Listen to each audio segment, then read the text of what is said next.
Keep left to continue on Fags Road.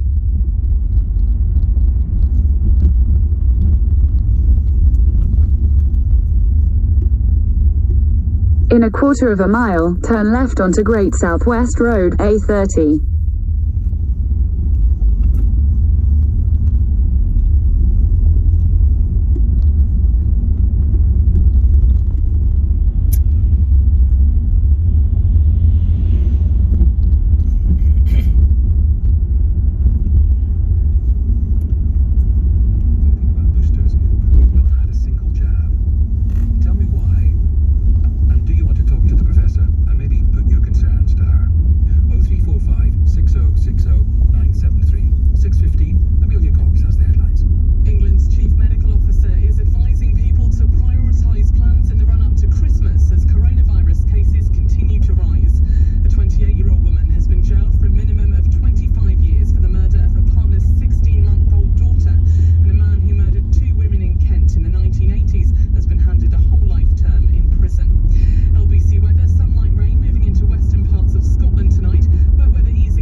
Take the second left onto Great South West Road, A30. Bridge to junction 2 for the A2. That's after there was an accident earlier. There are also queues on the M25 clockwise because of an accident between junction 24 for Pudders Bar and junction 25 for Enfield, where one lane is closed. It's heavy on the M4 going into town. That's because of a breakdown between the M25 and junction 4 for Heathrow. The A204 Tulse Hill is closed both ways because of an accident between Abbots Park and the Tulse Hill gyratory, so there are queues. There are delays in Cricklewood. Cricklewood lane eastbound is now shut from the Broadway to Lichfield Road for an investigation. And on the tube, there are severe delays on the Piccadilly line from Acton Town to Heathrow and Uxbridge after a fire alert earlier. This is LBC. It's time to peel yourself off the sofa and find an even comfier one. The IKEA window sale is... Continue on Great South West Road for 3/4 of a mile.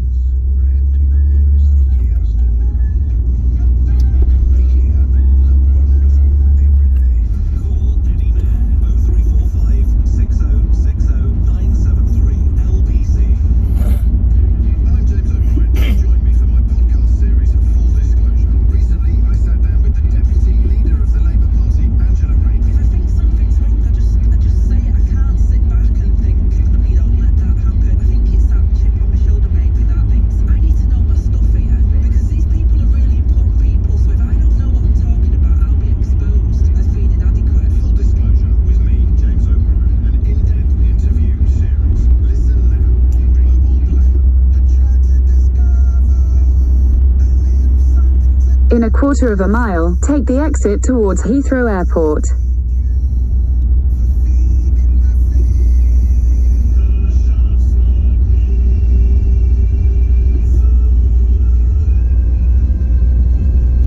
Spend £15 to get £5 back up to 5 times. Let's go shop small with American Express. Participating locations. Take the exit towards Heathrow Airport. It was just another day in another week for Jenny. But as she listened to the radio, she was suddenly filled with an In a quarter of a mile, keep left at the fork to continue towards Southern Perimeter Road. She met the friendly locals of Cork's famous English market, indulged in the delicious fresh seafood of Galway, and explored the dramatic coastlines and picturesque landscapes of Donegal. Press the green button and fly to Ireland's wild Atlantic way this winter. Just over an hour from London's Stansted Airport. Have you lost £3,000 or more in a scam or fraud? If you've been unable to recover your money, then contact us for a no-obligation chat, and we can help you get your money back. Keep left at the fork. Specialise in confidential, no-win, no-fee, fraud and scam claims. Please don't suffer alone. Tell CEL. We listen, we care, we win. Hi, I'm Zain, a customer service assistant for TfL. As you return to our network, let me remind you that you can travel safely because we're cleaning regularly with In a quarter of a mile, at the roundabout, take the second exit and stay on Southern Perimeter Road. Our ventilation systems frequently circulate fresh air on our tubes, trains and buses. Please remember, you must wear a face covering over your nose and mouth at all times, unless you're exempt. To the Mayor of London and TfL, every journey matters. Hanging there on LBC.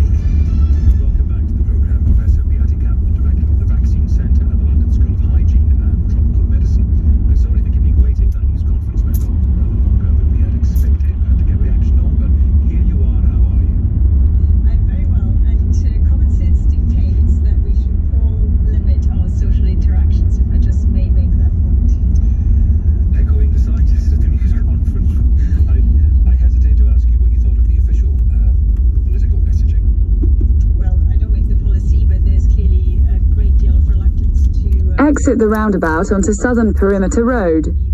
Continue on Southern Perimeter Road for 1.5 miles. The 78,000 people now have got the Omicron variant. We haven't got any idea what that means for hospitalization, severe illness and deaths at the moment because those data are still evolving. I think the figure, sorry, were Just see. 4,600 we know have got Omicron, but it's 78,000 new COVID cases. Yeah, but over half of them are going to be Omicron. We already know that from the diagnostics where that S gene isn't visible anymore. So we might as well. I mean, okay, yeah, you're quite right. It's put on top of the Delta wave, but it's not by accident that things are going up so rapidly. Well, you've done this very kindly for us before on the programme, taking calls from unvaccinated people about their thinking and their reasoning, and I thank you for doing it again. In the light of this fresh information, a third of Londoners completely unvaccinated. David is called in. David, welcome. What do you want to ask? I just wanted to ask, I've not had a vaccination, but I have had COVID. I'm interested to understand why the data suggests that a vaccination is better than natural immunity for obviously having the virus. Sure, Professor. Yeah, hi David. So natural immunity gives you, a stimulus, but we don't quite know how long it's going to last. There is much less data on how long your natural immunity will protect you from getting reinfected. We're seeing plenty of people who had COVID more than once or twice even, and we've got a lot more data on how you can induce immunity with the vaccination. So everybody who's had COVID before is still encouraged to get vaccinated as well, because then you can put more immunity in the bank if you want. So there isn't a need to choose between one or the other. The best thing that can happen is you get your vaccines on top of your natural immunity, because then your immune system is really very fully informed. David, do you have a follow-up? Yeah, I mean, it's just, the answer for me is a bit bland of like, if there's no data. Do you know what I mean? There's not enough data. I just feel a little bit let down with that. I mean, one of my things was is where Chris Whitty just made his statement about what we're seeing in South Africa and how we can't compare it too much to England. But South Africa has a lot less vaccination rate than us, and yet, so in a sense, what Chris Whitty did in a what he said was obviously they're experiencing differently because they have more natural immunity, but in the same sense we don't. But when it comes to our own country, in a sense, we don't really focus on natural immunity, but yet using it as an example of why South Africa got them so badly. In 1/4 mile at Western Perimeter Road roundabout, take the first exit and stay on Southern Perimeter Road. David, because I think you got slightly the wrong end of the stick there. The stuff that Professor Whitty was talking about was the rate of hospitalization, and that had to do with how do we appreciate the severity of the new Omicron variant compared to before. And if you had very little immunity, a lot of people would have gone to hospital. That's what we've seen in the first wave and when the virus even started, right? That's the same. Exit the roundabout onto Southern Perimeter Road. Now, because of infection in the community and also to some degree the vaccination. In 200 yards at the roundabout, take the second exit onto Airport Way, A3113. So that's logical, right? So then you will see an increment you actually see a reduction in hospitalizations in that setting. Also, their population's a lot younger, and there are various other factors. But in the UK, we already had quite a lot of immunity because of the Delta wave and because of the vaccinations. Exit the roundabout onto Airport Way. See the same reduction. In fact, we Continue on Airport Way for 1/2 mile. because there's so many more cases. So it's all related to how many people who are actually being hospitalized rather than whether natural immunity is better than vaccine immunity. So I think you just to put that clear. David, thank you very much for the call.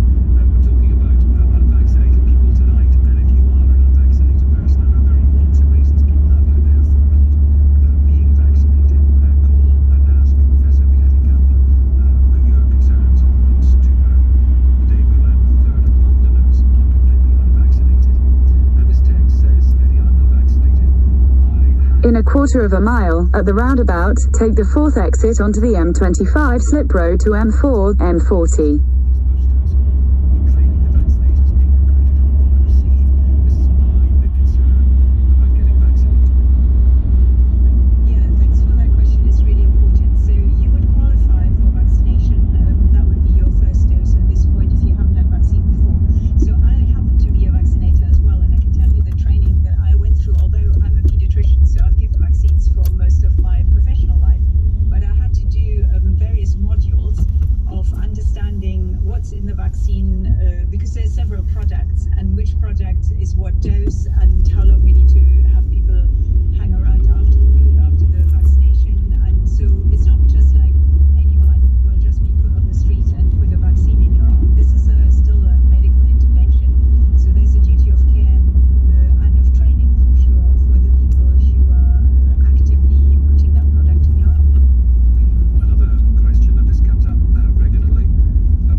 exit the roundabout onto the slip road. I don't think it's particularly helpful because there are reasons why some things have kicked off in some countries earlier than others, and it's not a competition. The only competing thing is to get on top of a virus, and I don't really particularly care who is in the league table. The main thing is that we get done with it, and we won't get done with it, but we need to adapt to it. So the part of the question here was, and if you just want to.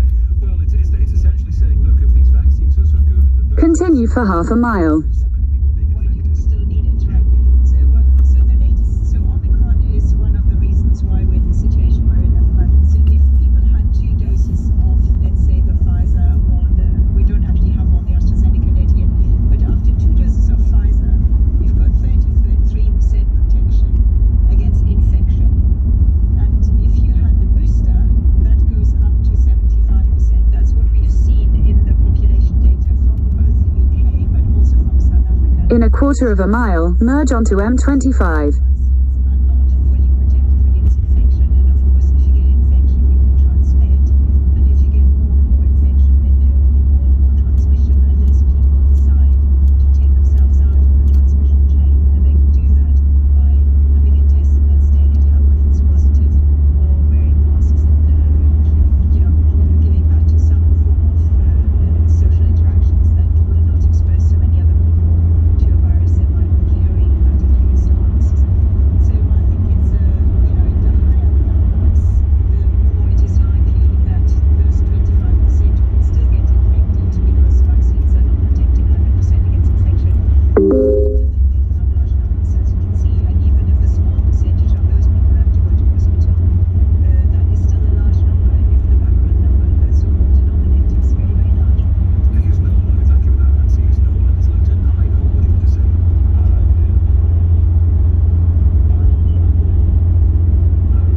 In a quarter of a mile, at junction 15, use the left lane to take the M4 exit to Reading, Slough.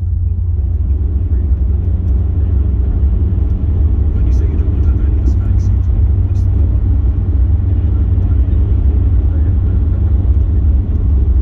Use the left lane to exit at junction 15, then keep left at the fork.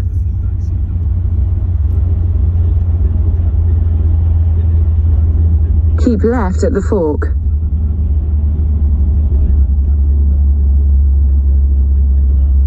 Well, let's get the answer to the question about how long immunity. Continue on M4 for 1.5 miles. Let's leave the flu aside because this is Good Friday here.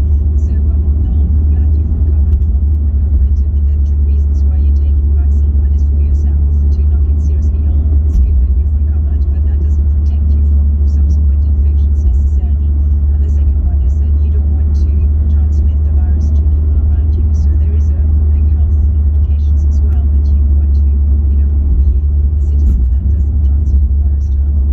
So we know that the vaccines, you need 2 doses because that's just the way the immune system works. So the first and second dose are really there to tell your cells what they need to do to mount the antibody that you need to combat the virus infection for the first time around. We've learned that the immunity doesn't last forever. These vaccines are quite new, as you remember. We only started them last year around Christmas time. And because the virus has also changed its clothes, if you want, it's now the Omicron variant, it's obvious that the antibody needs to get another shot in the arm, if you want, to get up to levels where it is really, really very effective. And how long those antibodies can last, we are yet to find out because we've only ever given 3 doses, and we'll be examining, the blood and the antibody levels of people to see how long that hangs around, right? So there isn't a definite answer. The chances are further doses might be necessary because the virus keeps changing, and therefore we have to adapt the vaccines. But as Professor Whitty also said, there are new vaccines going to In a quarter of a mile, keep right to stay on M4. viruses, but also might, as we learn more about what is really needed in the immune system to combat the virus properly for long term, that we tweak the vaccines in a way that it harnesses all of those cell components that we also need to have long-term protection. So, I Keep right to stay on M4. perfect vaccine yet, but we have vaccines that protect 94% of people from serious infection and death, and that's a lot of people protected. Continue on M4 for 4 miles. Professor Beatic Campbell, Director of the Vaccine Centre at the London School of Hygiene and Tropical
In 2 miles, at junction 6, take the A355 exit to Slough Central. Store subject to availability. Online varies. Beef vacuum packed. Ends 26th of December. McDonald's have always done their little bit for young people. Like when they offered us apprenticeships and paid for our degrees. And now starts with youth workers in the UK restaurants and communities to mentor us and give career advice. And it's not just one or two youth workers either. It will be a whole team of us working across 1,300 restaurants. Add to that all the training McDonald's offer to over 96,000 young crew members. And well, that little bit doesn't feel so little anymore. McDonald's. Change a little, change a lot.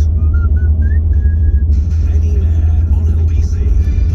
Have the COVID report in just a while. A third of Londoners completely unvaccinated, we learned today. You may be one of them, or you may be elsewhere in the country and choosing to be unvaccinated. You can call and talk to Professor Beata Campbell, Director of the Vaccine Centre at the London School of Hygiene and Tropical Medicine. 0345 6060973. Let's hear from Ben in Derby. Hi, Ben. Hi, Eddie. Hi, Doctor. What do you want to ask? Yeah, let's talk about side effects, please. I'd like to know what the NHS's policy is on reporting side effects and how they collate that information. Because from my experience, they seem to be very nervous about linking any kind of conditions to the vaccine. Well, tell us about your experience. I'll give you several examples, but the one most important at the moment is that my dad's actually, he just had his booster, he's had his 2 shots and his booster. After his first 2 vaccines, he developed blood clots for the first time in his life. And a very short while after his booster, he's now got an embolism, which is a blood clot in his lung, and it's something very serious. In a quarter of a mile, at junction 6, take the A355 exit to Slough Central. Acknowledging any possible link between the two, although it seems quite obvious to me. Okay, Professor. Yeah, well, blood clots or problems with emboli and stuff, that's a reported side effect of the vaccines, and it's extremely rare, but it does Exit at junction 6. have what's called the yellow card system in the UK, which is the way that we report any side effects from the vaccines may be related. In a quarter of a mile, at the roundabout, take the 3rd exit onto Tons Lane, A355. And there's a website where actually the people who are affected by this can do this just as much as any physicians who might be looking after you. It's yellowcard.mhra.gov.uk, and people who think that they've had side effects can fill in this sort of web-based form, or you can also get it sent to you, and that information is then recorded by the Medicines Control Agency, and you can look up on their website. There's thousands and thousands of reports. Many of them are not related to vaccination, or there are side effects that we already know about it. But it's precisely because of those things that might have happened to your dad that we found out about a very rare side effect, which is the issue with the blood clots with the AstraZeneca vaccine, which was one of the reasons why the older people weren't given that vaccine. Now, if your dad has any underlying medical conditions that already Exit the roundabout onto Tons Lane. then it might not necessarily be vaccine related, but in any case, this should be reported. Ben? Will the In a quarter of a mile, slight left towards Sippenham Lane. Yeah, well, the NHS can report it's exactly the same system. It all goes to the MHRA, which is the agency that is looking after safety of any medical products, including vaccines that we're using in the UK. And Ben, the professor was saying you can report this yourself. Professor, do you have the web address again? Sorry. Yes, it's https://yellowcard.mhra.gov.uk. thank you, that's great. Ben, thank you. Appreciate the call. Here's John in Surrey. John, hello. Hello there. Just a comment to the doctor, if I might. Should I have the booster jab? I had a really bad reaction, myocarditis, pericarditis after the second jab. I see that is a possible side effect for the Pfizer booster jab. What do you think? Yeah, it is a rare but recognized side effect, and I'm sorry that you've experienced this. Slight left towards Sippenham Lane. You should probably talk to your doctor about this, and if you have any, remaining issues with the myocarditis or pericarditis, and I think you are in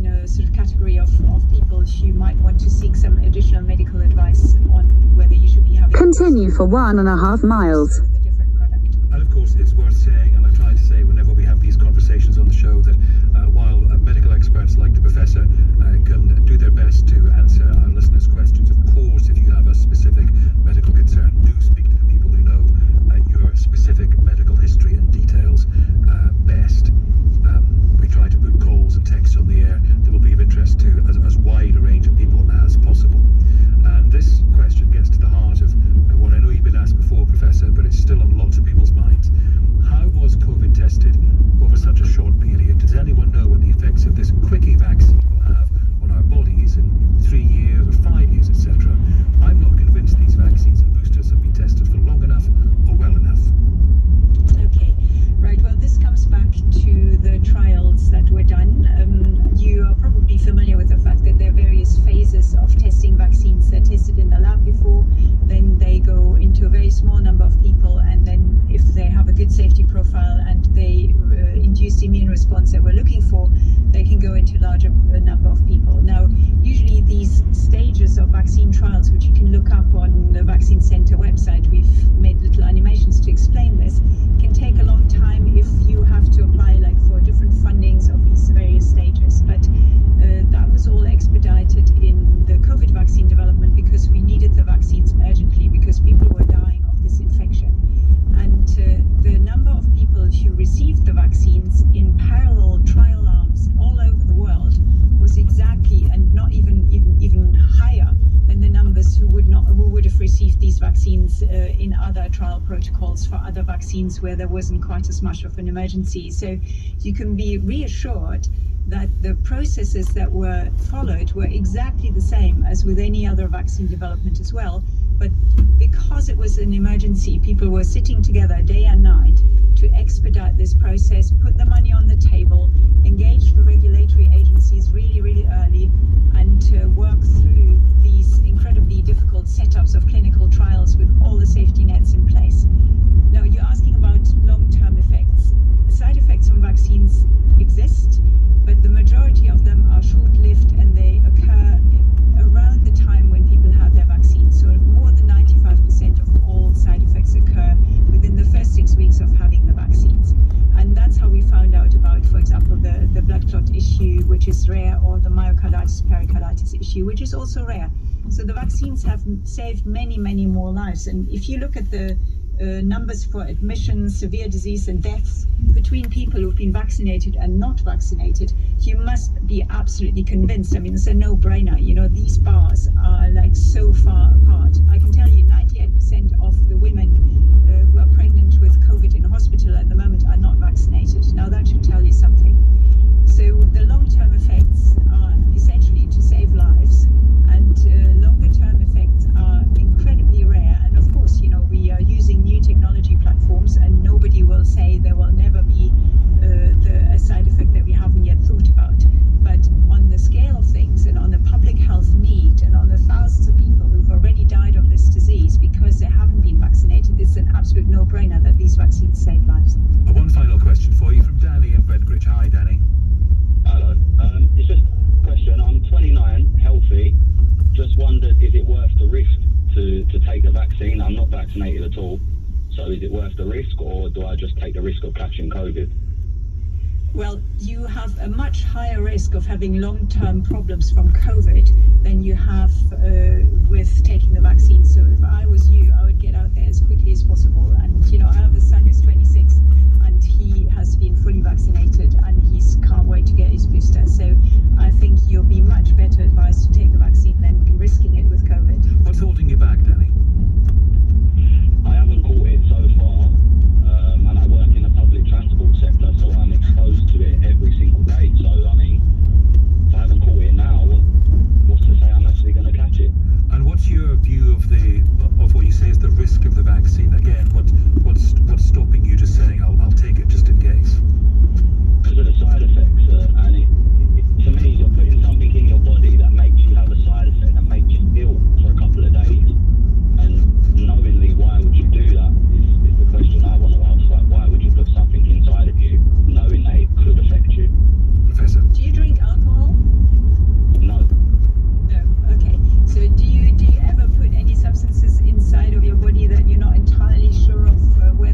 In 300 yards, turn left onto Buckingham Avenue.